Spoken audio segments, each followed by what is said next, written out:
More than 600 Kenyans who were lured to Cambodia with promises of jobs are now seeking urgent help from their government to return home. They say they were kept against their will in guarded compounds, forced to work long hours under harsh conditions, and some suffered injuries. Cambodian authorities have rescued them, but the group says they cannot afford to fly back to Kenya and have turned to the courts for assistance.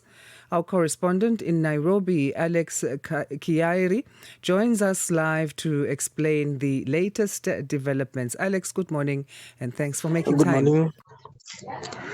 Yes, good morning once again. And yes, as just indicated, this case was filed by various groups representing the families of those people who are stuck in Cambodia and also in Myanmar, who were allegedly recruited by rogue agencies to go and work in those countries, but ended up in these centers where they were used to scam people across the world. And now this the rescue was compelled by the Kenyan government and also by the Chinese, who are said to have been some of the companies that are being used to recruit these people and leading these camps are allegedly Chinese and also Cambodian and also Myanmarese, which have been luring Kenyans and other Africans to go and work there, but end up in these camps. And after the rescue, most of the family members say that they cannot afford to pay for their flights back home, and hence they're pushing the government to ensure that they are brought back safely as indicated in the Constitution of Kenya. So, how did they get there in the first place? Does it mean the recruitment companies paid for their flights and it was a one-way?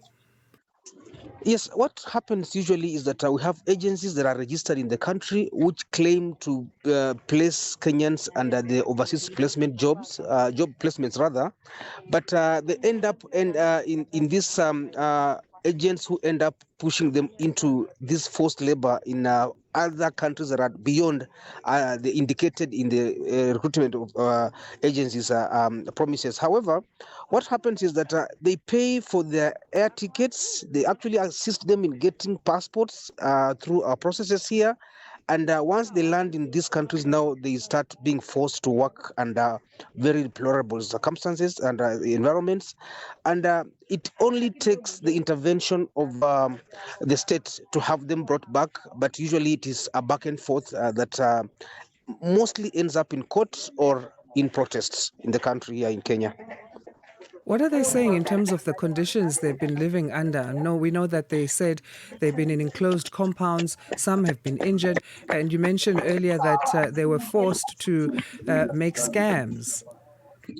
Yes, what happens is that once they land, this according to the report that we received from the returnees, once they land in those countries, their passports are taken away. Then they are now forced to go and work under these very bad conditions. Some of them are beaten, others are injured, but they don't get medical assistance in those countries because they do not have any insurance covers. So it's basically a very, very unfortunate and a situation where we're talking about human trafficking, and this usually makes it very difficult even for them to seek recourse because they do not have passports. Some of them passports have been taken away, and then others are a bit go there with underlying conditions and end up suffering the weather conditions over there. And even when the calamities, no one comes to the rescue. So for those who came back, claim that they were walking up to 20 hours in a day, or sometimes it's 16 hours, but they do not even get even sufficient food. So it's very, very unfortunate. So, what are they asking the High Court to do? And realistically, what can be done to get assistance for them? Because, as you mentioned, not only Cambodia is involved here, Burma is involved as well as China. Does that further then complicate the issue in terms of who takes the lead in making sure a solution is found?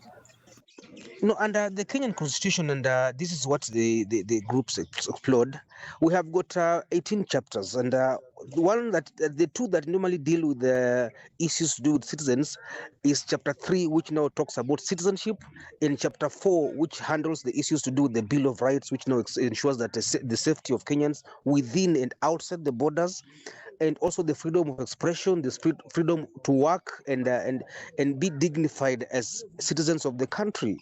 So because some of these people ended up in these foreign nations and got in trouble under unclear circumstances, it is the government's responsibility to ensure that these people are safely brought back home and ensure that they get the necessary assistance, be it medical or even social, so that they can be able to settle back to their country. However, with all due respect, and we can give the flowers to the Kenyan government, Kenya has been on the front line of pushing for the return or safe return of the citizens.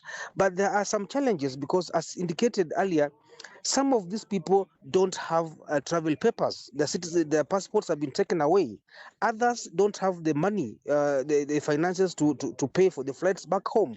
And this calls for the government to also plan for the same, since it was usually not part of the initial plans in the government to repatriate them, since they went to those countries on their own volition. No one forced them out there. So it also takes time for the government to also ascertain the citizenship of these people, because as you know, we do border countries whose communities also end up in across the borders. Let's talk about, for example, the Somalis. The Somalis who are in Kenya, and those who are in Somalia, those who are in Djibouti, and even Ethiopia, are all one people, and it takes a whole process to ascertain their citizenships. So this in itself takes time, and this is what has compelled these human rights groups to go to the courts and push the government to ensure that they isolate and ensure that the Kenyans who are stuck in these foreign countries are brought back home safely, but also, of course, after following the due process. Yes, and that's the tricky thing about trafficking, because you lured into this, you do agree to go, and therefore the argument can be used that nobody forced you.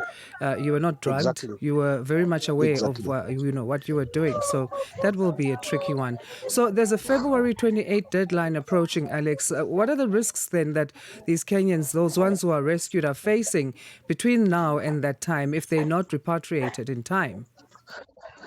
No, the government of Cambodia and also Myanmar, as you know, there has been some conflict between Cambodia and Thailand.